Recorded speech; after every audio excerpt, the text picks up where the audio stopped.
Hello बच्चा लोग, कैसे हो आप सब। मैं निकुंज जरीवाला एक बार फिर से आप सबका स्वागत करता हूं आपके अपने learning platform magnetic science institute पर। बच्चा DNF ब्लॉक NCERT एक्सरसाइज का ये दूसरा और आखिरी पार्ट।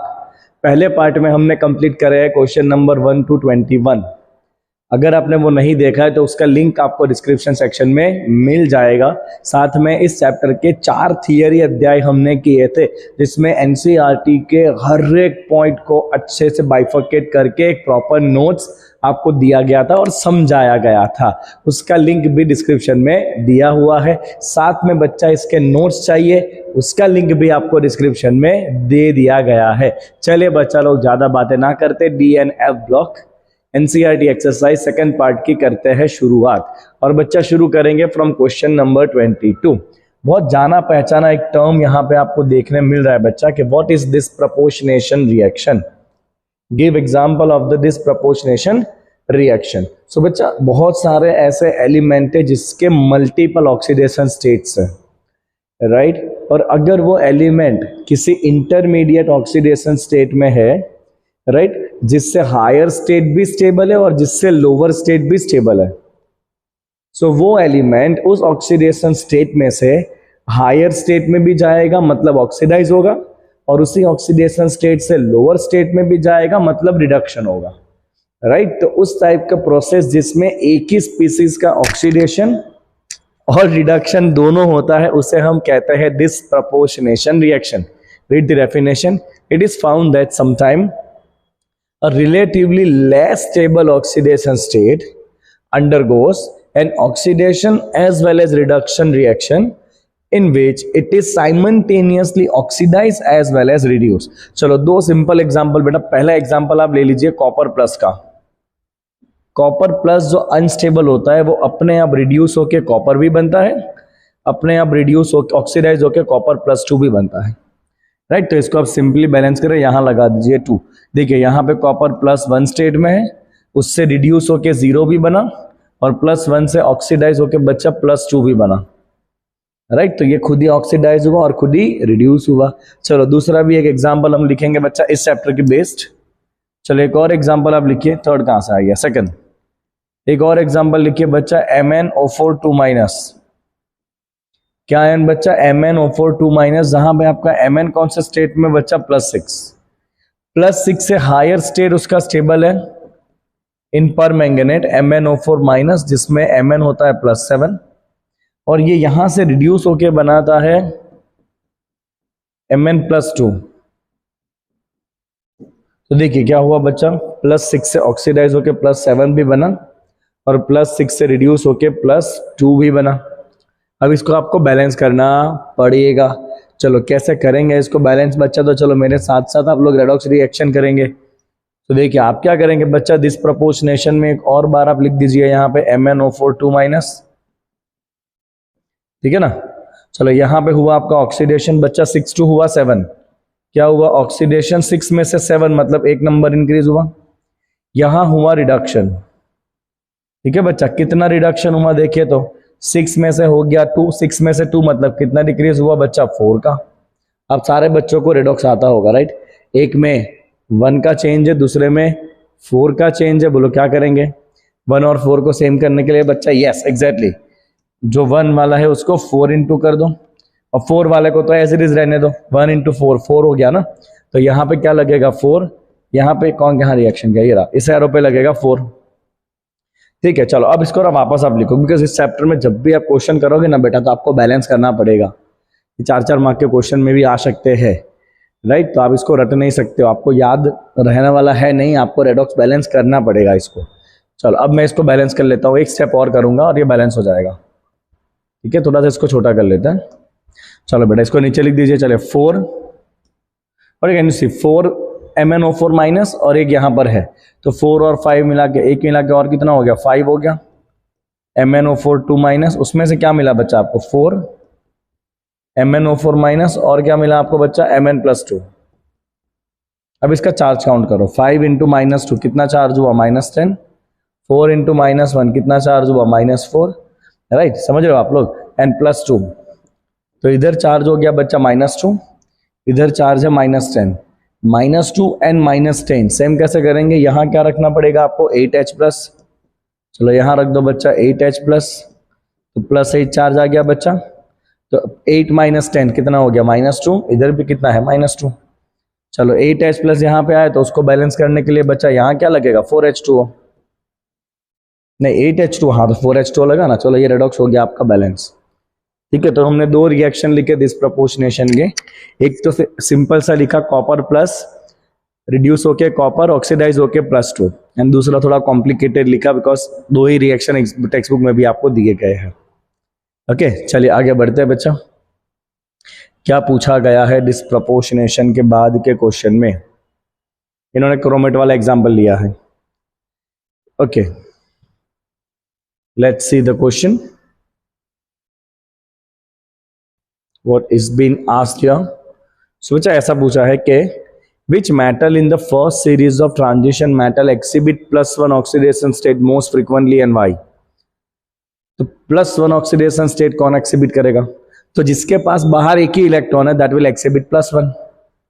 कौन है जिसके पास बाहर बच्चा एक लौता इलेक्ट्रॉन होता है, बोलो बोलो बोलो फटाफट। सो बच्चा इसका आंसर है कॉपर, बिकॉज कॉपर 29 का कॉन्फ़िगरेशन होता है बच्चा 4s1 3d10। अब अगर आप एक इलेक्ट्रॉन को निकाल देंगे तो उसके बाद क्या हो गया है 3d10 जो कि बहुत स्टेबल है, फुल फील्ड है, right. So as copper has d10 configuration in its +1 state, copper exhibit +1 state more frequently। Copper को +1 स्टेट बहुत इजीली आपको देखने मिलेगा। सिंपल क्वेश्चन, आगे बढ़ते हैं। चलिए बच्चा क्या है अगला अपने पास सवाल में, हाँ मस्त क्वेश्चन। कैलकुलेट करना है नंबर ऑफ अनपेयर्ड इलेक्ट्रॉन, और आपको ये भी बताना है कि who is going to be the most stable in aqueous solution. Aqueous solution में सबसे ज्यादा स्टेबल कौन होगा आपको बताना है, एक्वियस सॉल्यूशन में, गैसियस फॉर्म में नहीं। एक्वियस सॉल्यूशन में सबसे ज्यादा स्टेबल कौन है, चलो फटाफट। सो बेटा कौन कौन से आयन है हमारे पास है, पहला मैंगनीज जो +3 स्टेट में 25 नंबर पे आता है manganese. Then we have Cr +3 जो 24 नंबर पे आता है बच्चा क्रोमियम। देन वनेडियम राइट जो 23 नंबर पे आता है। Then we have titanium +3 ion जो आता है 24 नंबर पे, नहीं 22, स्कैंडियम टाइटेनियम। चलो सो बच्चा 25 में आपको बहुत इजीली ये बताया था, 25 मतलब S में 2 इलेक्ट्रॉन, D में कितने इलेक्ट्रॉन 5। कौन सा S होगा 4s, कौन सा D होगा 3d। सेम है 24 बच्चा, 24 मतलब S2D4 होना चाहिए, बट D4 कभी नहीं होता है, हमेशा क्या हो जाता है D5। तो S1 D5 में अभी नॉर्मल लिख रहा हूं, फिर मैं 3 इलेक्ट्रॉन को निकालूंगा, अभी पहले नॉर्मल तो लिखते हैं। चलो बच्चा 23 S2D3 हो गया ना, 23 24 22 S2D2 हो गया ना, 22 22। अभी करना है बच्चा +3 मतलब 3 इलेक्ट्रॉन को ड्रॉप करेंगे।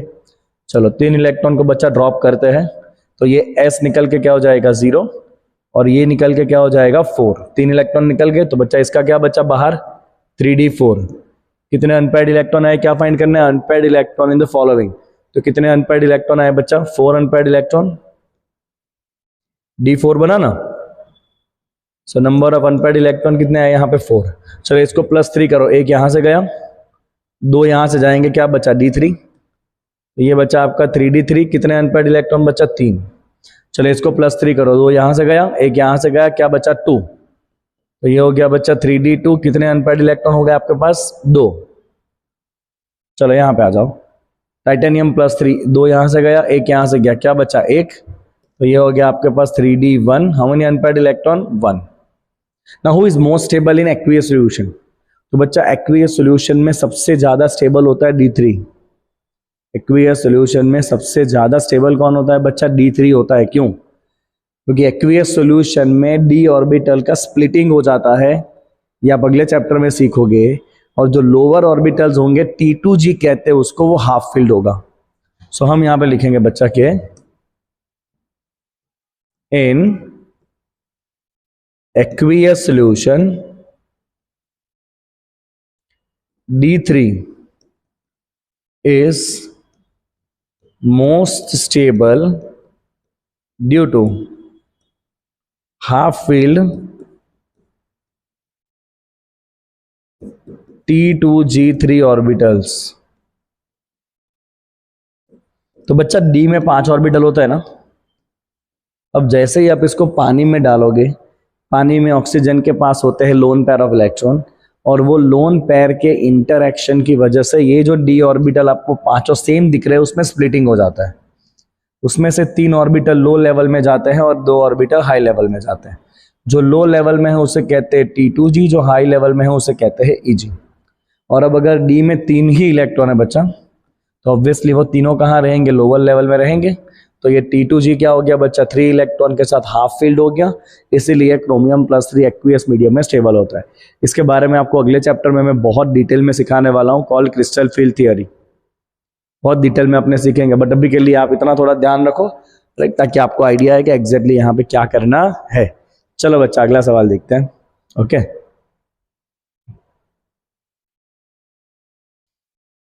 Give an example and suggest reason for the following features of a transition metal chemistry.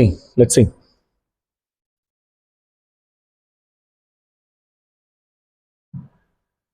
तो 3 थियरी क्वेश्चन है बच्चा, उसका सोल्यूशन भी ला देते हैं अपने। आ जाइए। से इतना सारा मैं लिखने जाऊंगा तो बहुत टाइम कंज्यूम हो जाएगा, सो बेटर है कि मैं आपको चीजें एक्सप्लेन करूं, राइट, कि किसका आंसर क्या है और क्यों है, वो शायद ज्यादा इंपॉर्टेंट आपके लिए, राइट।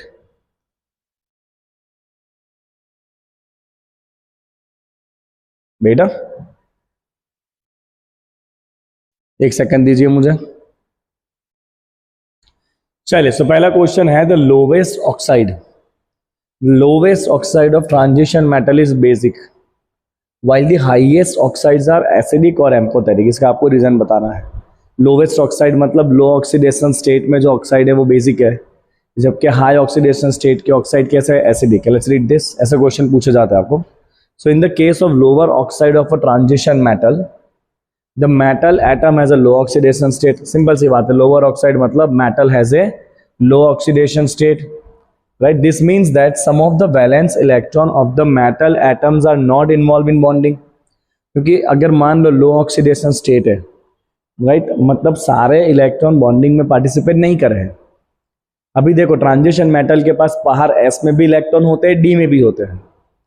अब लो ऑक्सीडेशन स्टेट है, उसका मतलब उसने बाहर के सारे इलेक्ट्रॉन को यूज किया नहीं है बॉन्डिंग के लिए। अगर सारे इलेक्ट्रॉन को यूज नहीं करा है तो जो इलेक्ट्रॉन बचे हुए हैं बॉन्डिंग करे बिना के, वो इलेक्ट्रॉन्स को डोनेट किया जा सकता है किसी और को। और जो इलेक्ट्रॉन डोनेट करता है वो नेचर में कैसा होता है, बेसिक होता है। That's obvious, right. तो ये इसका रीजन है, राइट। चलो, this means that some of the valence electron of the metals are not involve in the bonding and it can donate electrons and behave like a base, right. तो ये ऐसा statement आपके answer में आना चाहिए अगर ये एग्जाम में आता है तो, कि लो ऑक्सीडेशन स्टेट में जो ऑक्साइड है उसमें मेटल ने अपने सारे इलेक्ट्रॉन को बॉन्डिंग में यूज नहीं करा है।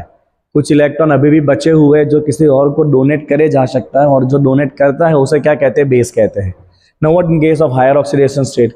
सो in case of higher oxide of the transition metal, the metal atom has a high oxidation state, मतलब उसने बाहर के सारे ही वैलेंस इलेक्ट्रॉन को यूज कर लिया है।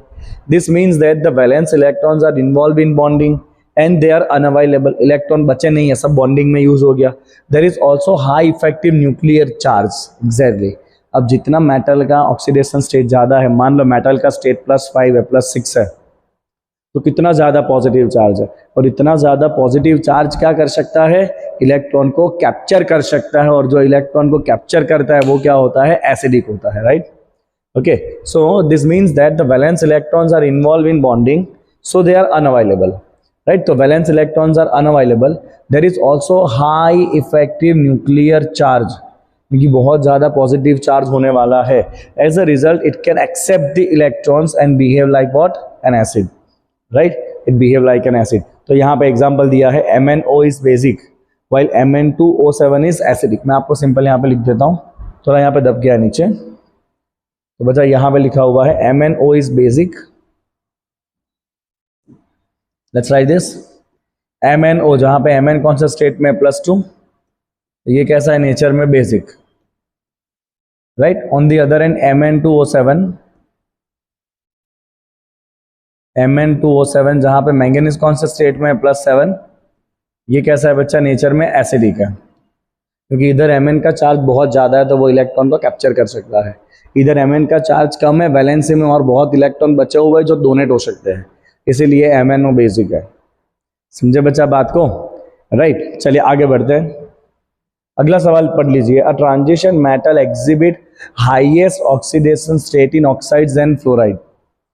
तो ट्रांजिशन मेटल को हाईएस्ट ऑक्सीडेशन स्टेट +4 +5 +6 +7 में ले जाने का काम सिर्फ कौन करता है, ऑक्साइड एंड फ्लोराइड करता है। बहुत सिंपल सी बात है, ऑक्साइड एंड फ्लोराइड खुद बहुत ज्यादा इलेक्ट्रोनेगेटिव है, ऑक्साइड एंड फ्लोराइड दोनों ही बहुत ही स्ट्रॉन्ग इलेक्ट्रोनेगेटिव है।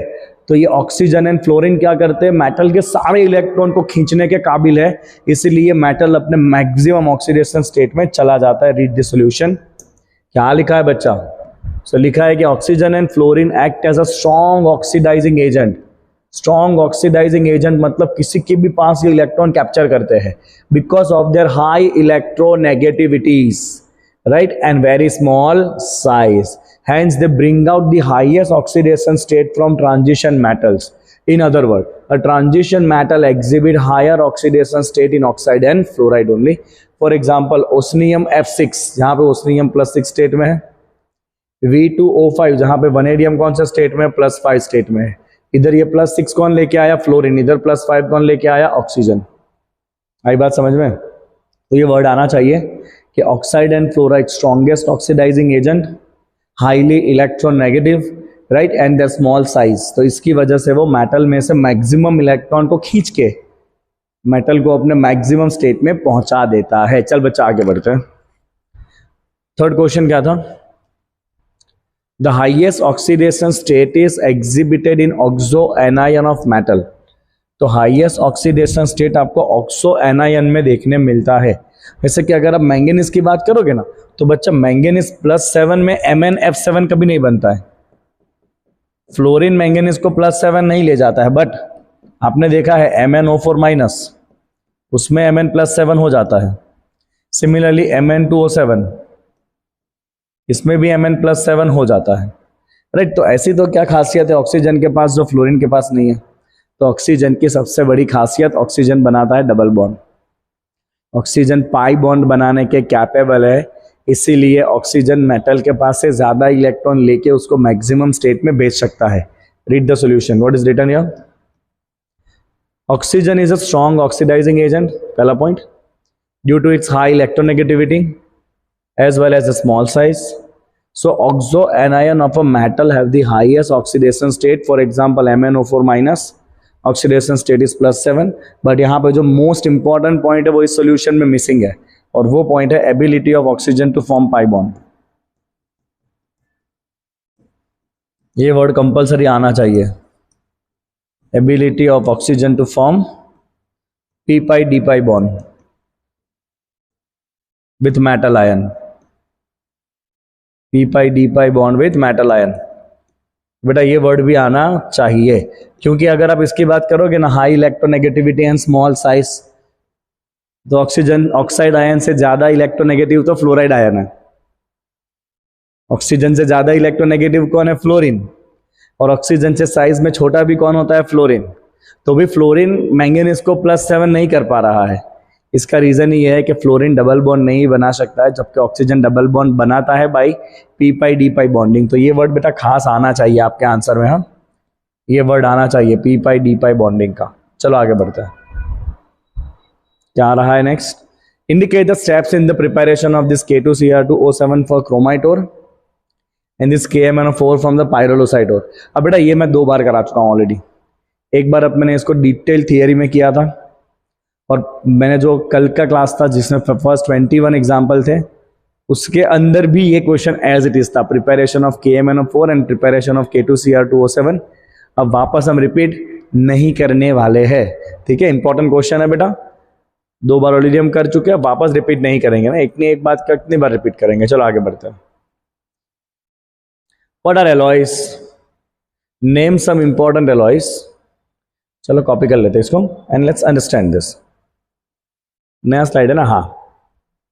चलो बच्चा, what are alloys? So alloy का मतलब है homogeneous mixtures of metals and sometime certain non metals. Right, so alloy क्या होता है बच्चा? अलॉय होता है simply a solid solution of two और more elements in metallic matrix. ऐसा नहीं लिख के ऐसा भी लिखोगे ना, it's the homogeneous mixture, it is the homogeneous mixture of metals plus non metals.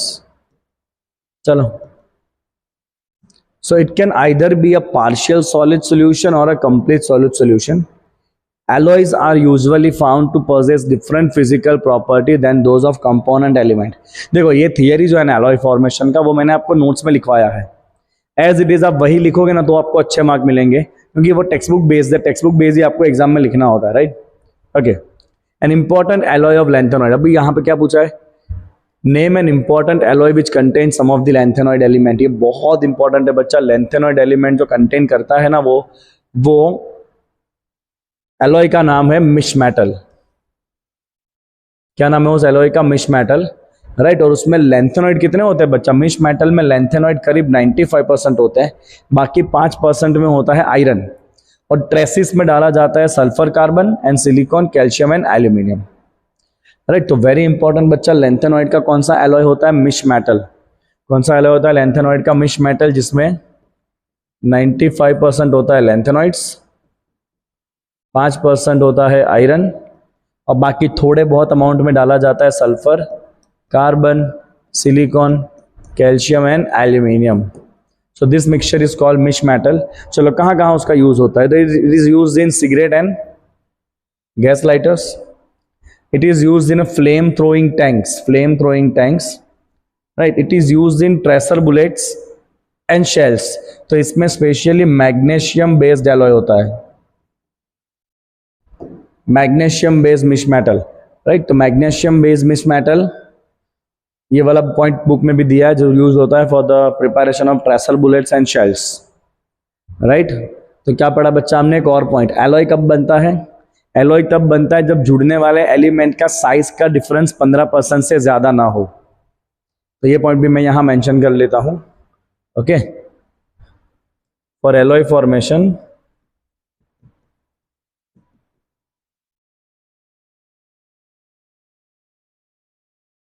Difference in atomic radius must be less than 15%। 15% से ज़्यादा डिफरेंस नहीं होना चाहिए साइज में, तो ही वो मेटल्स मिक्स होते हैं और एक होमोजीनियस मिक्सचर बनाते हैं, जिसको कहा जाता है अलॉय, राइट। मिश मेटल में 95% लैंथेनॉइड होता है, 5% आयरन होता है, बाकी ट्रेसिस में होता है sulphur, carbon, silicon, calcium and aluminium.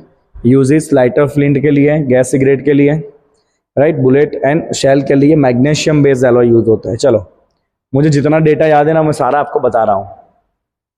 आगे चलो, क्या कहा है? नेक्स्ट क्वेश्चन देखते हैं।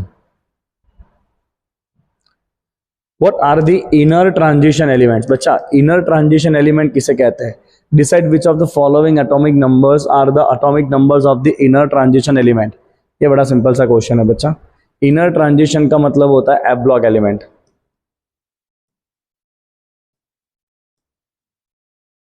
इनर ट्रांजिशन एलिमेंट का मतलब क्या होता है बच्चे? F block element. और इस एफ ब्लॉक एलिमेंट्स में आते हैं दो सीरीज। एक आता है 4f सीरीज, जिसको कहा जाता है लैंथेनॉइड। एक आता है 5f सीरीज, जिसको कहा जाता है एक्टिनॉइड्स। लैंथेनॉइड में कौन सा एलिमेंट आते हैं बच्चा? सीरियम से लेके ल्यूटेशियम, जिसका नंबर होता है 57 to 71, राइट। और एक्टिनियम में आता है बच्चा थोरियम टू लोरेंशियम, इसका नंबर होता है 90 से लेके 103। अब देख लो इनमें से कौन सा नंबर इस सीरीज में आ रहा है, बीच में आ रहा है कोई? 29 नहीं आएगा, 59 आ जाएगा, 74 नहीं आएगा, 95 आ जाएगा, 102 आ जाएगा, 104 नहीं आएगा। हो गया, क्वेश्चन सॉल्व। अगला सवाल, चलो कुछ तो इजी होगा ना भाई। कल के लेक्चर में पता है ना कितने बड़े बड़े क्वेश्चन थे। 1 मिनट में लाइट सेट करके आता हूं, लाइट गिरा है। चलिए, the chemistry of actinoid element is not so smooth as that of lanthanoid. Justify this by giving some example from the oxidation state of the element. So बेटा lanthanoid की जब भी बात होती है ना, तो लैंथेनॉइड में कोई प्रॉब्लम ही नहीं होता है, क्योंकि लैंथेनॉइड के अंदर एक ही ऑक्सीडेशन स्टेट स्टेबल होता है +3। बट ये जो एक्टिनॉइड होता है ना बच्चा, एक्टिनॉइड के बाहर के तीनों ऑर्बिटल में एनर्जी डिफरेंस ज्यादा नहीं होता है। एक्टिनॉइड में बाहर होता है 7s, 6d और 5f, और ये तीनों के एनर्जी कैसे होते हैं, ऑलमोस्ट इक्वल होते हैं। तो इसीलिए यहाँ पे क्या होंगे, बाहर के सारे ही इलेक्ट्रॉन बॉन्डिंग में पार्टिसिपेट करना चालू कर देंगे। Let's read this. Lanthanoid primarily show 3 oxidation state 2, 3 and 4, जिसमें मोस्ट स्टेबल होता है +3, right. Whereas this oxidation state +3 state is the most common. Lanthanoid displays a limited number of oxidation state because lanthanoid के अंदर, lanthanoid में element किसमें, electron किसमें होंगे बच्चा, लैंथेनॉइड के इलेक्ट्रॉन होंगे 6s, 5d एंड 4f, और इन तीनों की एनर्जी में अच्छा खासा डिफरेंस है, इसीलिए सारे इलेक्ट्रॉन बॉन्डिंग में पार्टिसिपेट कर नहीं पाते हैं, right. Okay, so this shows limited number of oxidation state because the energy difference between 4f, 5d and 6s orbital is quite large. इन तीनों का जो एनर्जी डिफरेंस है वो बहुत ही बड़ा है। On the other hand, the energy difference between 5f, 6d and 7s orbitals is very less. किसके अंदर आता है 5f ऑर्बिटल बच्चा, एक्टिनॉइड्स में। Hence actinoid displace large number of oxidation state. For example uranium and plutonium displace +3, 4, 5 and 6 oxidation state, while neptunium has 3, 4 and 5 as well as 7 oxidation state. यहाँ भी most common oxidation state कौन सा होता है, +3 होता है। But actinoid में क्योंकि वो बाहर के 3 ऑर्बिटल का एनर्जी डिफरेंस ज्यादा नहीं है, तो इसी के चलते बहुत सारे इलेक्ट्रॉन बॉन्डिंग में पार्टिसिपेट करने लगते हैं और ऑक्सीडेशन स्टेट आपको मल्टीपल दिखते हैं। किसके अंदर, एक्टिनॉइड में। लैंथेनॉइड में ये नहीं होता है। चलो अगला सवाल। Which is the last element in the series of actinoid? ले सबको पता है, एक्टिनॉइड सीरीज का लास्ट एलिमेंट होता है बच्चा लोरेंशियम, राइट। थोरियम टू लोरेंशियम, जिसका एटॉमिक नंबर होता है 103। Right the electronic configuration of this element and comment on the possible oxidation state of this element. चलो लोरेंशियम 103 इलेक्ट्रॉन भरेंगे, तो बच्चा 86 नंबर। 86 पे कौन आ जाएगा, रेडॉन। चलो रेडॉन के बाहर क्या होता है बच्चा, 7s, 7s के अंदर क्या होता है 6d, 6d के अंदर क्या होता है 5f, राइट। चलो फिर 86 के बाद पहले 2 इलेक्ट्रॉन हमेशा कहाँ जाते हैं, s में। s के बाद के जो इलेक्ट्रॉन है कितना हो गया, 88। उसके बाद के 14 इलेक्ट्रॉन किस में आएंगे, f में। कितना हो गया, 90, कितना 86 + 2 88, 88 + 14 102। एक और बचा है 103, यहाँ पे होगा। ये हो गया इसका इलेक्ट्रॉनिक कॉन्फ़िगरेशन। चलो इसका कौन सा ऑक्सीडेशन स्टेट स्टेबल है बेटा, सिंपली सोचो ना, ये तीनों इलेक्ट्रॉन को निकाल दो, F14 हो जाएगा full fill. So the most stable state of lawrencium is +3। Most stable state of lawrencium is +3 as it has F14 configuration, as it has fulfilled F14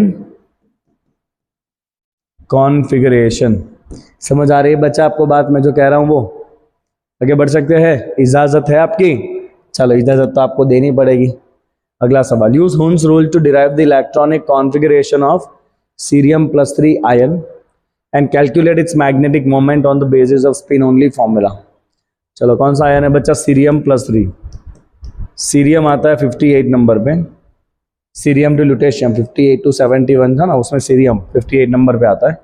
चलो कॉन्फ़िगरेशन देखो बच्चा, सीरियम के आगे का इनर्ट गैस होता है जेनॉन, जो आता है 54 नंबर पे। जेनॉन किसके नंबर पे आता है, 54 नंबर पे आता है बच्चा जेनॉन। उसके बाहर क्या होगा, उसके बाहर होगा, ये 5 नंबर का इनर्ट गैस है, तो बाहर होता है 6s, 5d और उसके अंदर क्या होता है 4f। चलो 54 इलेक्ट्रॉन भर चुके हैं, पहले s भरता है, कितना हो गया 56। अब f भरता है, f में 2 इलेक्ट्रॉन होने चाहिए थे, 58 करने थे, 54 + 2 56 हो चुके हैं। अब 2 इलेक्ट्रॉन यहाँ आने चाहिए थे, बट सीरियम एबनॉर्मल है, तो सीरियम के अंदर बच्चा 1 इलेक्ट्रॉन d में होता है, 1 इलेक्ट्रॉन f में होता है। मैंने जब आपको थियरी अध्याय करवाया ना, तब सारे इलेक्ट्रॉनिक कॉन्फ़िगरेशन में जो जो जहां जहां अबनॉर्मलिटी है सारी मार्किंग करवाई है मैंने आपको। अभी कल हम मॉड्यूल सॉल्व कर रहे थे, तो उसमें एक ऐसा क्वेश्चन था जेईई पीवाईक्यू में 2021 में, कुछ एक्टिनॉइड दिए थे और पूछा था कि arrange them in increasing order of size. अब एक्टिनॉइड का साइज का डेटा किसी बुक में है ही नहीं, और बुक में ऐसा लिखा है कि एक्टिनॉइड में एटॉमिक साइज का डिक्रीज काफी इरेगुलर है। तो सारे बच्चों ने बोला कि नहीं सर ये तो सॉल्व ही नहीं हो सकता। मैंने बोला इसके अंदर एक हिंट है, आपने नोट्स में से देख लो। आपने नोट्स में एक ऐसा पॉइंट लिखा है ना, अगर वो आपको याद आ गया ना, तो आपका क्वेश्चन सॉल्व है। तो तुरंत ही एक बच्चे को स्ट्राइक हुआ कि हाँ सर, आपने नोट्स में सर्कल करवाया था कि यूरोपियम बीइंग लार्जेस्ट 199 पिकोमीटर। अब यूरोपियम लार्जेस्ट वाला एक ही ऑप्शन था, and that was the only answer. तो इसका डेटा याद रखना बेटा बहुत इंपॉर्टेंट है। कहीं से भी आपके 4 मार्क दाव पे लगे हुए हैं इस चैप्टर में, ध्यान रहे। और अब तो अगर इनऑर्गेनिक के बाकी चैप्टर निकल गए ना, hydrogen, S block, P block, तो समझ लो इसमें से बहुत क्वेश्चंस आने वाले आगे जाके, बहुत ही ज़्यादा। तो आपको भी एकदम तैयार रहना पड़ेगा इस चैप्टर के लिए स्पेशली। चलो तो बच्चा ये तो मैंने सीरियम बनाया, मुझे करना है सीरियम +3। तो मैं क्या करूँगा बच्चा, 3 इलेक्ट्रॉन निकालूंगा, 2 यहाँ से और 1 यहाँ से। 3 इलेक्ट्रॉन मैंने निकाल दिए बराबर। तो अब बचा क्या आपके पास, ऑब्वियसली बचा हमारे पास मात्रा F1। तो बचा हमारे पास क्या बच्चा, इलेक्ट्रॉन निकालने के बाद 4F1 बचा। कितने अनपेड इलेक्ट्रॉन है क्या, n = 1, that is number of unpaired electron. एक ही अनपेड इलेक्ट्रॉन है ना F1, so it is number of unpaired electron. तो क्या फॉर्मूला है बच्चा मैग्नेटिक मोमेंट का, यस एग्जैक्टली, याद है किसी को? हाँ हाँ ट्राई करो। चलो मैग्नेटिक मोमेंट का बच्चा एक ही फॉर्मूला हमने लिखा है, mu = √n × n+2 Bohr magneton. So √1 × 1+2 √3। √3 क्या होता है, 1.73 Bohr magneton. So this is the magnetic moment spin only. Got it? आगे बढ़ सकते हैं? इजाजत है, देनी पड़ेगी सर आपको इजाजत। चलो अब ये खतरनाक क्वेश्चन है। इसमें ऐसा पूछा है कि name the members of lanthanoid series with exhibit +4 state and those with exhibit +2 state. Try to correlate this type of behaviour with the electronic configurations of this elements. अब यूजुअली लैंथेनॉइड में most stable क्या होता है, +3 होता है। But कुछ ऐसे element है जो +2 +4 भी एग्जिबिट करते हैं। वो ये एलिमेंट होंगे जिसमें 2 इलेक्ट्रॉन या 4 इलेक्ट्रॉन निकालने के बाद या तो F7 बनता हो या तो F14 बनता हो। Check it out. सबसे पहले अगर मैं बात करूं +2 स्टेट, देखो नियोडियम का नंबर लिखा है 60। अब 60 नंबर का अगर अब बच्चा फटाफट इलेक्ट्रॉनिक कॉन्फ़िगरेशन बनाओगे ना 60 नंबर का, राइट, मैं यहाँ पे पहले एक बेस बना देता हूँ। 54 आपका जेनॉन होता है। उसके बाद के बच्चा आपके 2 इलेक्ट्रॉन हमेशा कहाँ जाते हैं, 6s में जाते हैं। उसके बाद 5d और उसके बाद 4f। ठीक है, आप ध्यान से देखना। हाँ 54 + 2 56 ऑलरेडी हो चुके हैं। कितने हो चुके हैं बेटा ऑलरेडी, 56 आपके ऑलरेडी हो चुके हैं, राइट। ओके चलो अब आपका 60 इलेक्ट्रॉन आपको करना है बच्चा। 60 इलेक्ट्रॉन +2 स्टेट में, तो मैंने बाहर के 2 निकाल दिए हैं। बाहर के 2 निकाल दिए। देखो हुआ क्या, 54 + 2 कितना हुआ, 56। 56 अपने को 60 करने हैं, मतलब F में कितने होंगे, 4 इलेक्ट्रॉन होंगे, तो ये F4 है। 2 निकालने के बाद, +2 करने के बाद इसमें 62 है, तो क्या होगा, ये F6 होगा। इसमें 63 है, क्या होगा, ये F7 होगा। इसमें 69 है, बोलो 69 में क्या होगा बच्चा, बताओ, चलो बताओ। 54 + 2 56 करना है आपको 69। 56 + 69 कितना हो जाएगा, 13 इलेक्ट्रॉन जोड़ने पड़ेंगे आपको। तो यहाँ क्या होगा, F13 2 इलेक्ट्रॉन निकालने के बाद, और यहाँ पे क्या होगा, पूरा F14। अब मुझे ऐसा लग रहा है ना स्पेशली कि इसमें आप 2 ही पॉसिबल आंसर लिख सकते हो जिसका +2 एग्जिबिट करता है। एक ये F7 यूरोपियम का, और एक ये यूट्रिबियम का विच इज F14। मेरा ऐसा मानना है पर्सनली, बट जो सोल्यूशन बुक से अपने सॉल्व कर रहे हैं उसमें इतने सारे एग्जाम्पल दिए हैं, neodymium, samarium, europium, terbium and ytterbium. But मेरा पर्सनली ऐसा एक्सपीरियंस कहता है कि इसमें आपको ना 2 ही आंसर मेजोरिटी होने चाहिए थे, एक F7 का यूरोपियम और एक F14 का यूट्रिबियम। क्योंकि बाकी इन सब में कोई इलेक्ट्रॉनिक कॉन्फ़िगरेशन इतना स्टेबल हमें दिख नहीं रहा है। इसमें आप ऐसा कह सकते हो कि this is very close to F7 and this is very close to F14, तो इसलिए इन दोनों को भी आप ले सकते हो। चलो अब यहाँ पे आ जाओ +4 स्टेट में। +4 मतलब बच्चा 4 इलेक्ट्रॉन निकालने हैं। पहले आगे 54 इलेक्ट्रॉन होंगे, उसके बाद 6s के 2 इलेक्ट्रॉन, उसके बाद आएगा आपका 5d और उसके अंदर आएगा 4f। 54 + 2 56 हो चुके हैं, टोटल करने हैं 58। 58 मतलब यहाँ भी 2 इलेक्ट्रॉन होंगे, 56 + 2 58। अब +4 स्टेट मतलब चारों निकल गए, तो 58 में से चारों निकल गए, क्या बचा 54। 54 मतलब F0 नोबल गैस। 59 में क्या होगा बोलो, चलो F1। 60 में क्या होगा बच्चा, F2। मैं 2 इलेक्ट्रॉन निकालने के बाद कर रहा हूँ, इसको मैं रिलेट कर रहा हूँ।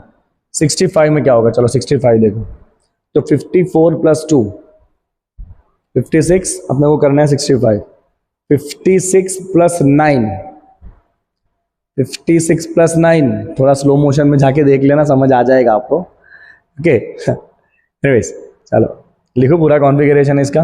मैं टर्बियम का लिखता हूँ, चलो देखो टर्बियम 54 के बाद 6s के 2 इलेक्ट्रॉन, 56 हो गया। अपने को करना है टोटल 65 इलेक्ट्रॉन, राइट। अब ध्यान से देखो बच्चा, 56 65 करना है, मतलब यहाँ पे क्या हो जाएगा आपका F9 और F9, राइट। अब +4 स्टेट में जाओ, +4 करोगे बच्चा तो क्या होगा, यहाँ से 2 जाएंगे, यहाँ से 2 जाएंगे, क्या हो जाएगा F7 and we know that F7 is more stable. Similarly dysprosium में जाओ, डिस्प्रोशियम है 66 नंबर के ऊपर। 66 अगर 65 में F7 बना तो 66 में क्या बनेगा बच्चा, F8 बनेगा ना। तो 66 में यहाँ क्या बनने वाला है आपका, F8 बनने वाला है। देखो मैं जो सोल्यूशन बुक से लिख रहा हूँ ना, वो सोल्यूशन मैं आपको बताता हूँ क्या लिखा है। तो देखो सीरियम +4 में कौन सा कॉन्फ़िगरेशन बना, जेनॉन का, जो हमने भी मेंशन करा है। टर्बियम +4 में कौन सा बना, F7, देखो तो अभी मेंशन दिस, यस। टर्बियम में क्या बना, F7, we have mention this F7। Cerium में F0। देन देखो यूरोपियम में बना F7 एंड यूट्रिबियम +2 में बना F14, तो ये रहे वो पॉइंट्स। यूरोपियम +2 में बना F7 एंड टर्बियम +2 में बना F14। तो मुझे तो लग रहा है यही 4 आयन होने चाहिए। अब पता नहीं इन्होंने इतना बड़ा टेबल भर के क्यों दिया है। रीज़न ये हो सकता है कि आपको लैंथेनॉइड के ऑक्सीडेशन स्टेट का एक टेबल दिया था और वो टेबल में आपको मल्टीपल ऑक्सीडेशन स्टेट्स दिए थे, तो वहाँ से इन्होंने ये सारे ही पॉसिबिलिटीज़ लिखे होने चाहिए। ओके चलिए अब मैं आपको आगे बढ़ाता हूँ। Compare the chemistry of actinoids with lanthanolids with reference to electronic configuration, oxidation state and chemical reactivity। अब बच्चा ये क्वेश्चन अपने ऑलरेडी एज इट इज कर चुके हैं, एज इट इज, राइट। कौन सा क्वेश्चन नंबर था बताऊं मैं आपको, लैंथेनॉइड एक्टिनॉइड का कंपैरिजन। मैं आपको यहां से निकाल के बताता हूं कौन सा क्वेश्चन नंबर है ये, एज इट इज। कहाँ गया, एक सेकंड ना, मैं यहां ढूंढ रहा हूं उसको, शायद मिल जाए। लैंथेनॉइड एक्टिनॉइड, लैंथेनॉइड एक्टिनॉइड, कहाँ गया कहाँ गया कहाँ गया, ये रहा। अबे कौन सा क्वेश्चन नंबर, एक सेकंड ना, ये रहा। देखो question number 20 as it is, compare the chemistry of actinoids with that of lanthanoids on the basis of what, electronic configuration, oxidation state, atomic number, size and chemical reactivity. तो ये question number 20 ही वापस as it is पूछा है, पता नहीं क्यों पूछा है। तो मैं खाली क्वेश्चन नोट डाउन करके यहां लिख देता हूं, question number 20 as it is, ठीक है। खाली क्वेश्चन तो मेंशन कर लेते हैं आपने, तो बहुत सारे बच्चे कमेंट करते हैं कि सर ये क्वेश्चन कहाँ गया है। So this answer is answer same as number 20। चलो आगे बढ़ते हैं। वाई टू वेस्ट टाइम, एक बार ऑलरेडी करके आया ऐसा क्वेश्चन अपने, कुछ नया क्वेश्चन आया तो मजा आया यार। अभी तो right the configuration of element with this atomic number, हाँ ये मजा आया देगा।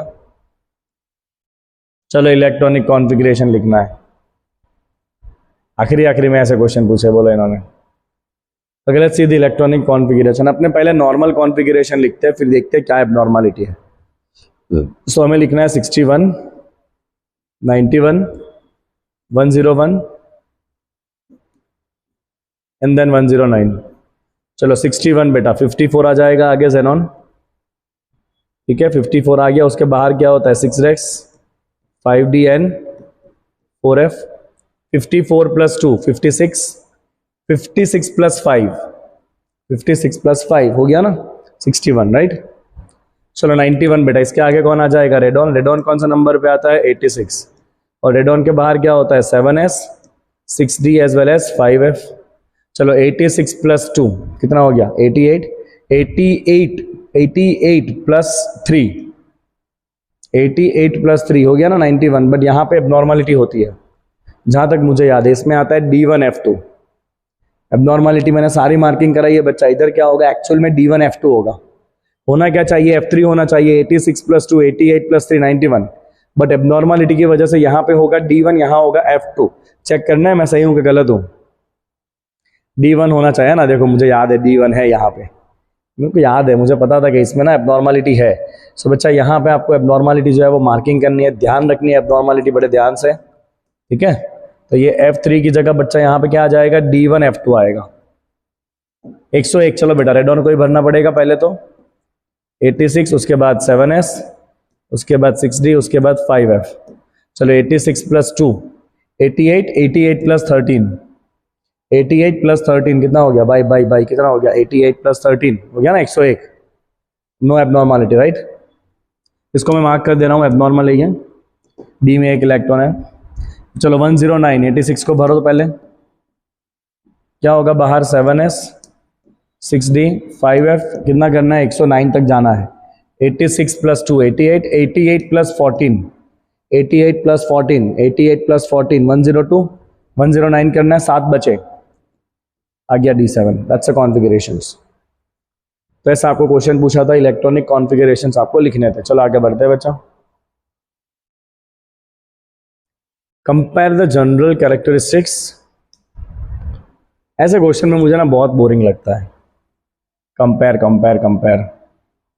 उनको तो कभी कभी लगता है ना इनके पास इतने क्वेश्चन थे नहीं पूछने लायक, तो इन्होंने कुछ भी क्वेश्चन डाल दिया। सीरियसली, ये इनऑर्गेनिक का एक्सरसाइज बनाने वाले ने कुछ भी क्वेश्चन डाल दिया है। अभी देखो ऐसे बड़े बड़े सॉल्यूशन।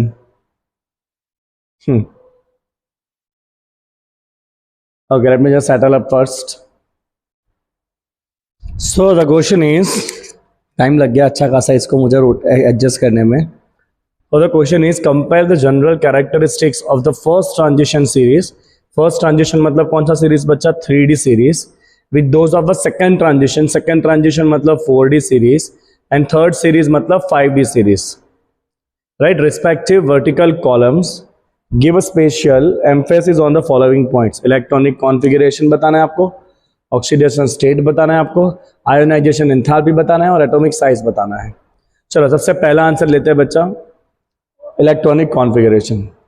सो बेटा फर्स्ट ट्रांजिशन सीरीज में क्या भरता है 3D, सेकंड ट्रांजिशन सीरीज में क्या भरता है 4D, और थर्ड ट्रांजिशन सीरीज में क्या भरता है 5D भरता है रिस्पेक्टिवली।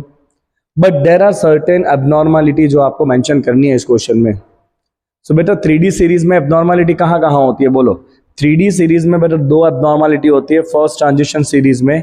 2 एबनॉर्मलिटी, एक होता है क्रोमियम जो S2D5 D4 की जगह होता है S1D5, और कॉपर जो S2D9 की जगह होता है S1D10। तो यहाँ पे ये 2 एक्सेप्शन हो गया अनयूजुअल कॉन्फ़िगरेशन। किस किस का बच्चा, क्रोमियम एंड कॉपर, ये आप 1000 बार करके आए, आपको भी पता ही होगा। सिमिलरली जब आप नेक्स्ट सीरीज में जाते हो 4D सीरीज में, तो 4D सीरीज में तो बहुत एबनॉर्मलिटी है। देखो ये रहा 4D सीरीज की एबनॉर्मलिटी, क्या क्या है बच्चा चेक करते हैं। एबनॉर्मलिटी इन 4D सीरीज, तो देखो 4D सीरीज में आप ना चालू करो एबनॉर्मलिटी 42 नंबर से। 42 abnormal, 43 abnormal, 44 abnormal, 45 abnormal, 46 abnormal, 47 तक एबनॉर्मल, सारे के सारे एबनॉर्मल है। 42 43 44 45 46 47 तक एबनॉर्मल है। वाई दर एबनॉर्मल, तो यहाँ पे आप ध्यान से देखो ना, तो 42 शुड बी S2D4। 42 क्या होना चाहिए, 42 होना चाहिए S2D4, बट ऑब्वियसली D4 की जगह हमेशा क्या होता है S1D5 एबनॉर्मल, फिर S1D6 ये भी abnormal, S1D7 abnormal, S1D8 abnormal, S0 हो गया, D10 हो गया, ऑब्वियसली एबनॉर्मल, क्योंकि S में अगर 2 इलेक्ट्रॉन है तो नॉर्मल है, क्योंकि S बनने के बाद ही इलेक्ट्रॉन D में आता है। तो जिसमें भी S में 2 इलेक्ट्रॉन है वो नॉर्मल है, S में 2 नहीं है तो वो एबनॉर्मल में आएगा, राइट। सिमिलरली सिल्वर भी एबनॉर्मल है। Then what are the abnormality in the next series 5D। 5D series में बच्चा 3 जगह एबनॉर्मलिटी है, राइट। 5D सीरीज का पहला एबनॉर्मलिटी है बच्चा टंगस्टन, फिर प्लैटिनम और फिर है गोल्ड। तो ये 3 जगह पे एबनॉर्मलिटी है। देखो प्लैटिनम में क्या है, S1D9 है, ऑब्वियस एबनॉर्मल। गोल्ड में क्या है, S1D10 है, एबनॉर्मल। ओके, टंगस्टन में इन्होंने मेंशन कर नहीं किया है, बट मेंशन होना चाहिए। टंगस्टन S2D4 की जगह क्या हो जाएगा, S1D5। क्या हो जाएगा टंगस्टन बच्चा, S1D5। और क्योंकि आपका S1 में S में एक ही इलेक्ट्रॉन है, ये भी हो जाएगा एबनॉर्मल। तो दिख रहा है ना आपको क्लियरली। तो यहाँ पे ना हर जगह पे बच्चा आपको एबनॉर्मलिटी स्पेसिफाई करना है। ओके, चलो आगे देखो। तो then on the basis of oxidation state, तो भाई ऑक्सीडेशन स्टेट की तो बात ही मत करो, मल्टीपल ऑक्सीडेशन स्टेट्स होते हैं सबके पास।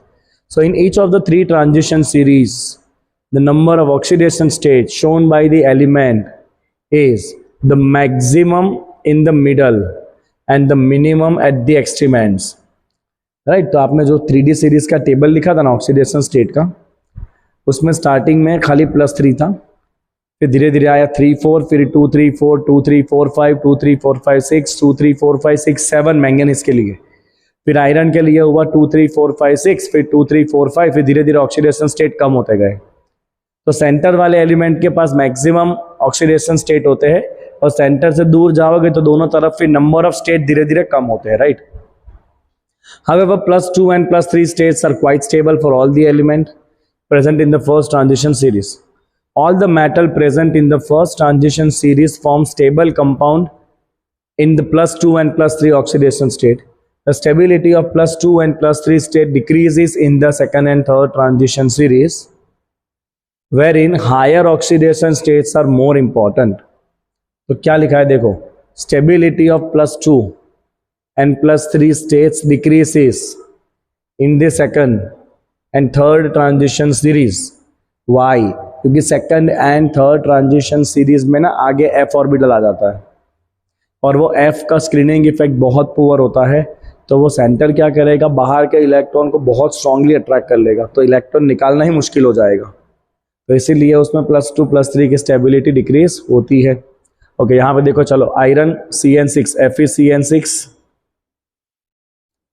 4-, जहाँ पे Fe कौन से स्टेट में है, +2, right. Cobalt Na3 6+3 complex compound है, यहाँ पे कोबाल्ट कौन से स्टेट में है, +3। टाइटेनियम H2O 6+3, टाइटेनियम कौन से स्टेट में है, +3। This are stable complex. तो Fe +2 का स्टेबल, कोबाल्ट +3 का स्टेबल, टाइटेनियम +3 का stable, but no such complexes are known for the second and third series. तो आप देखो ध्यान से बच्चा, 3D सीरीज के एलिमेंट ने +2 +3 में कंपाउंड दिए, बट उसके नीचे जो सीरीज है 4D सीरीज और 5D सीरीज, तो 4D और 5D सीरीज में आपको ऐसे कोई +2 +3 में कंपाउंड मिलने वाले नहीं है। So no such complexes are known for the second and third transition series such as molybdenum, tungsten, rhodium, indium. They form complex in which their oxidation states are high. For example, tungsten कौन सा compound बनाएगा, WCl6 +6 state में। Rhenium क्या बनाएगा, ReF7 +7 state. बहुत सारी चीज़ें तो टेक्स्ट बुक में है ही नहीं। RuO4, जिसमें Ru कौन सा स्टेट में होगा, +8। मैं बता रहा हूँ आपको, बहुत सारी चीज़ें ये तो सब कुछ टेक्स्ट बुक में है ही नहीं, ये सब ऐसे ही इन्होंने एक्सरसाइज में कुछ भी क्वेश्चन डाल दिया है। चलो देन आपको कंपेयर करना on the basis of ionisation enthalpy, right. चलो आयोनाइजेशन एंथैल्पी क्या होगा, देखो यूजुअल ट्रेंड क्या कहता है कि किसी भी सीरीज में आगे जाओगे तो साइज घटेगा, आयोनाइजेशन एंथैल्पी बढ़ेगा, और ग्रुप में नीचे उतरोगे तो साइज बढ़ता है। साइज बढ़ने से क्या होता है, आयोनाइजेशन एंथैल्पी कम हो जाता है। बट होगा क्या, लैंथेनॉइड कॉन्ट्रैक्शन की वजह से आयोनाइजेशन एंथैल्पी इतना चेंज नहीं होने वाला है। Read the points.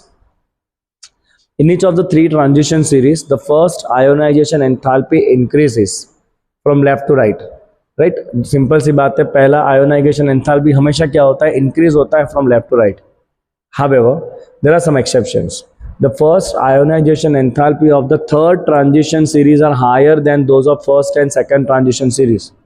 अब ये important point है बच्चा, थर्ड ट्रांजिशन सीरीज मतलब 5D सीरीज जो है ना, 5D सीरीज का जो डेल्टा एच आई है, delta H I of 5D series हमेशा हाई रहता है। क्यों?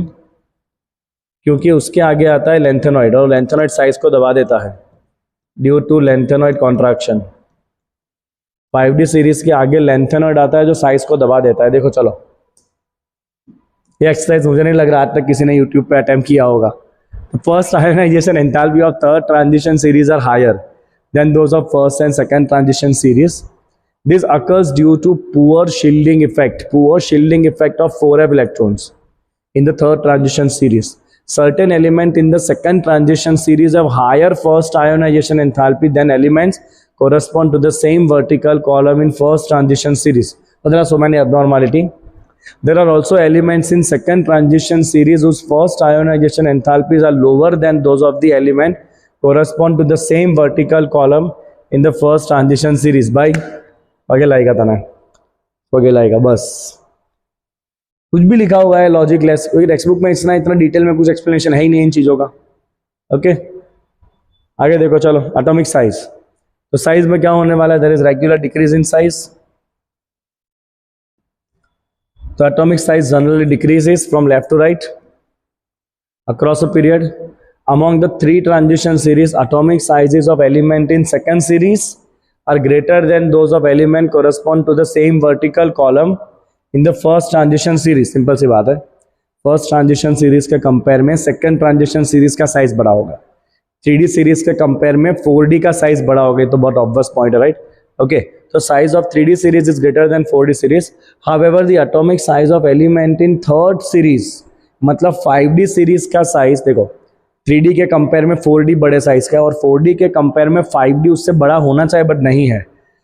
रीजन है उसका 5D के आगे आने वाले लेंथेनॉइड्स जो साइज को कम कर देते हैं, right? Okay, however the atomic sizes of element in third transition series are virtually the same as those of the corresponding member in the second transition series. This is due to what? Lanthanoid contraction. Okay, this is how the question was asked. इस तरह से आपको theory explain करना पड़ेगा। चलो बच्चा आगे बढ़ते हैं, और क्या फेस करना है इसके बाद देखते हैं। लास्ट 2-3 क्वेश्चंस आ लेफ्ट नाउ। चलो, नंबर ऑफ 3D इलेक्ट्रॉन्स बताने, एक ही जैसे क्वेश्चंस पूछे गए सारे। आगे भी तो ऐसा क्वेश्चन आ गया, वहीं पे डाल देते 3-4 और क्वेश्चंस ऐसे।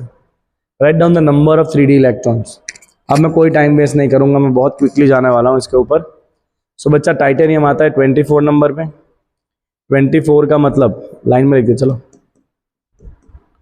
टाइटेनियम आता है 22 पे। 22 मतलब क्या होगा? S2D2 प्लस 2 मतलब यहां से 2 इलेक्ट्रॉन गए, क्या बचा? D2, right? Then vanadium 2 plus, vanadium आता है 23 मतलब S2D3, राइट? प्लस 2 है तो यहां से 2 गए, क्या बचा? D3। क्या टाइम पास है ये पूरा। Cr plus 3 24 number. क्रोमियम होता है बच्चा S1D5, 3 गए तो ये खाली हो गया, यहाँ पे हो गया 3 D3, right? Mn plus 2, Mn 25 number मतलब बच्चा S2D5 प्लस 2 में 2 गए, बचा गया D5। Fe प्लस 2, Fe आएगा 26 नंबर, 26 मतलब S2D6 प्लस 2 2 गए, बचे D6। Fe plus 3, Fe 26 number, S2D6 plus 3 3 गया, ये गया यहाँ से भी एक जाएगा, क्या बचेगा? D5। कोबाल्ट 2 प्लस, कोबाल्ट आता है 27, S2D7 प्लस 2 में ये गया, क्या पता चलता नहीं कैसे एक्सरसाइज बना दिया इन्होंने। 28 S2D8 ये गया प्लस 2 एंड कॉपर 29 क्या होता है बच्चा? S1D10, एक S से गया और एक D10 की जगह क्या हो जाएगा? D9। बोलो, आई होप कि आपको ये तो सब आ चुका होगा। बहुत अच्छा खासा टाइम लेके अब मैंने इसके सारे नोट्स कंप्लीट किए थे, राइट? अगला सवाल चलो।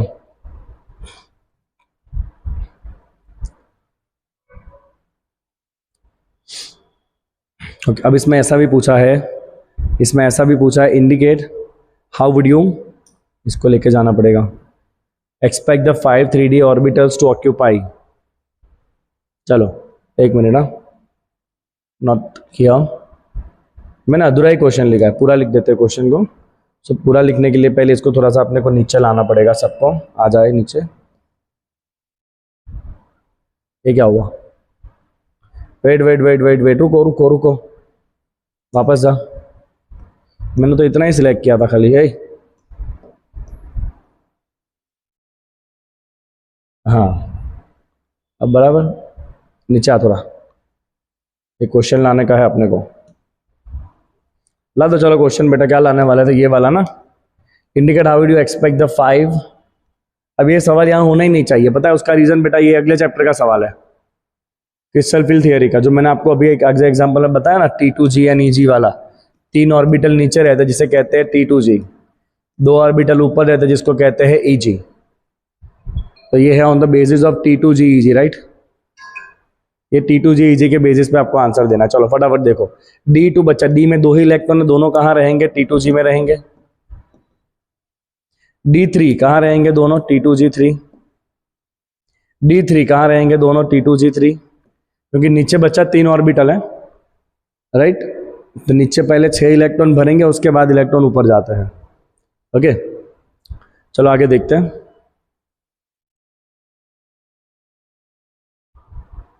नेक्स्ट देखो D5 है। D5 में क्या होगा बच्चा, पहले यहाँ पे एक एक एक और फिर एक एक और इलेक्ट्रॉन ऊपर जाएगा।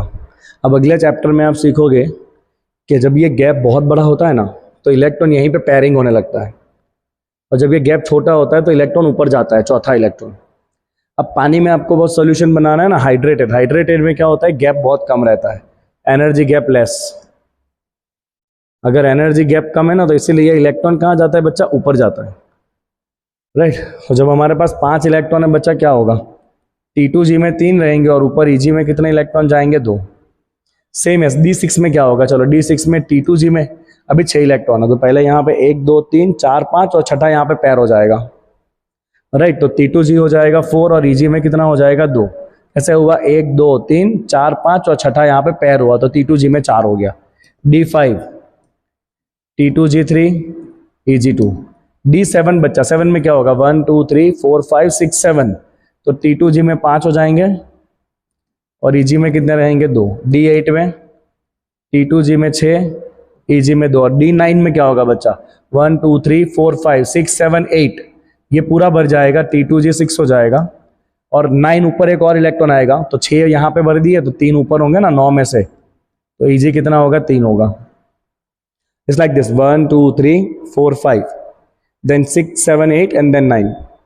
This is how you can write the D9, 1 2 3 4 5 6 7 8 and then this is 9. This is how you can explain this, right? चलो next.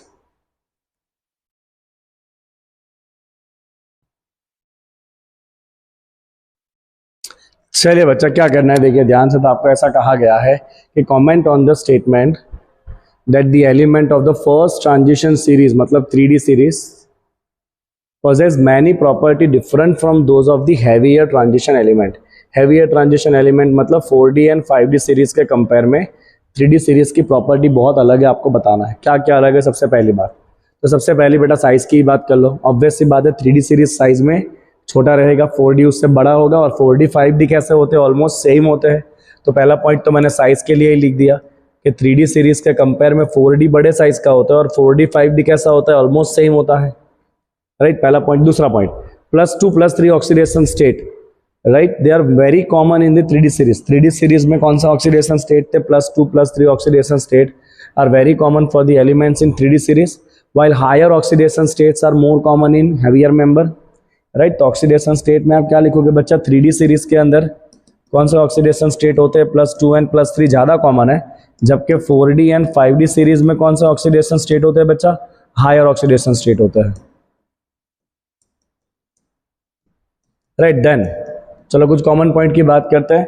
The enthalpy of एटॉमाइजेशन ΔHA कैसा रहेगा, कंपैरेटिवली लोअर रहेगा, राइट। ΔHA कैसा रहेगा, लोअर रहेगा।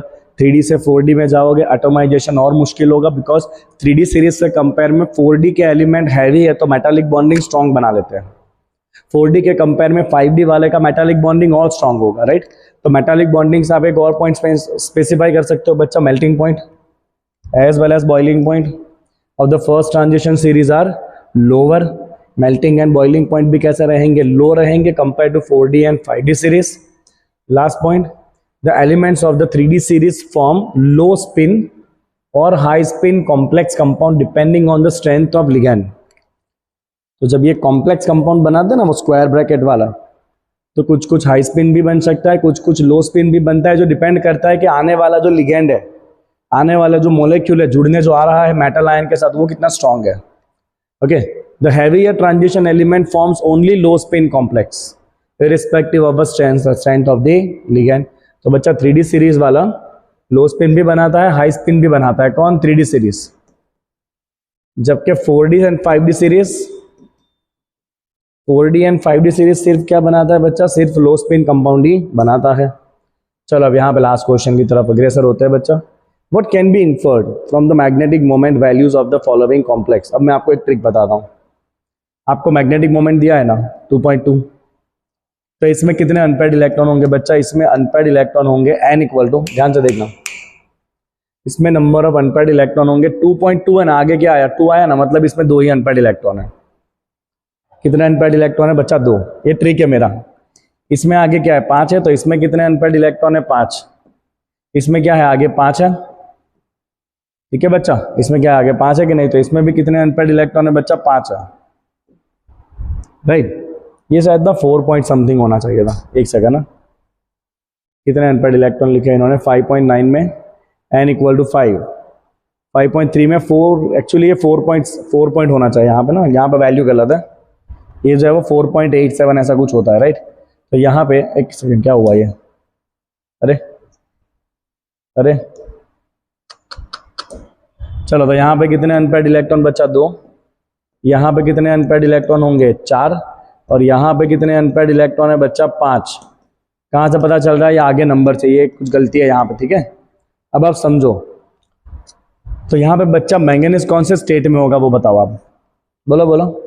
तो ये 6 मिला के -6 साइनो आयन है, पोटाशियम 4 मिला के +4, तो मैंगनीज कौन से स्टेट में होगा बच्चा? +2। ये -6, ये +4, तो मैंगनीज होगा +2।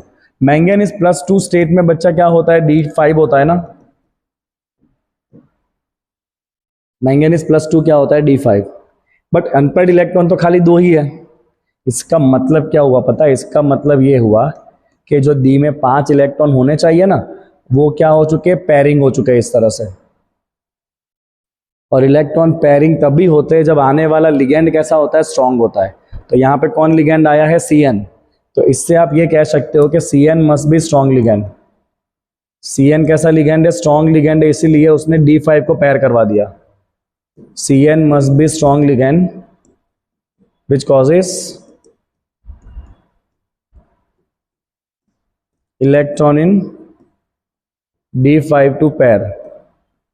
तो देखो, जैसे ही पेयर हो गया ना, तो अनपेयर्ड इलेक्ट्रॉन आपके कम हो जाएंगे, राइट। ठीक है बच्चा, जैसे ही पेयरिंग हो जाएगा अनपेयर्ड इलेक्ट्रॉन आपके कंपैरेटिवली कम हो जाएंगे। ठीक है, चलो आगे देखो, नेक्स्ट चेक करते हैं। इसमें एक्चुअली ना unpaired electron n equal to 1 आना चाहिए था। यहाँ पे 2.2 क्यों है? So many things which are not setting exactly, but anyways चलो लिखना आपको इजी बेसिस के ऊपर है। चलो अब यहाँ पे बच्चा 4 के 4 इलेक्ट्रॉन अनपेयर्ड रहे, इसमें भी, और इसमें 5 के 5 अनपेयर्ड रहे। देखो नंबर ऑफ अनपेयर्ड इलेक्ट्रॉन ज़्यादा है, मतलब कोई लिगेंड इलेक्ट्रॉन को रीअरेंज या पेयरिंग नहीं करवा पा रहा है। मतलब यहाँ पे जो वाटर आया वो और यहाँ पे जो Cl आया वो दोनों वीक लिगेंड है, right. H2O and Cl both are weak ligand, both are weak ligands,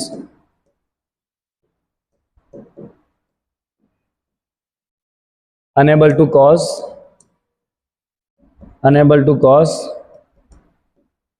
pairing of electrons।